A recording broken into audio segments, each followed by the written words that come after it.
कविता में राम का उल्लेख युवाओं के भीतर की सच्चाई, न्याय और शक्ति का प्रतीक है।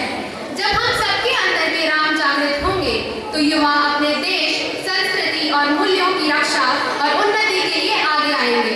तो आज मैं युवाओं के भीतर के इन्हीं राम को जगाने आई हूँ। मेरी कविता की पंक्तियां कुछ इस प्रकार शुरू होती हैं, जरा गौर से सुनिएगा।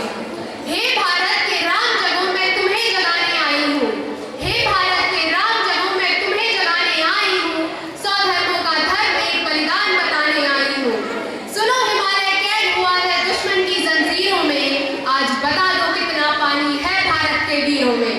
खड़ी शत्रु की फौज द्वार पर आज तुम्हें ललकार रही, सोए सिंह जागो भारत के माता तुम्हें पुकार रही।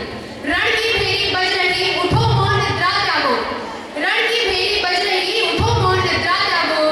पहला शीश चढ़ाने वाले माँ के वीर पुत्र जागो। पहला शीश चढ़ाने वाले माँ के वीर पुत्र जागो।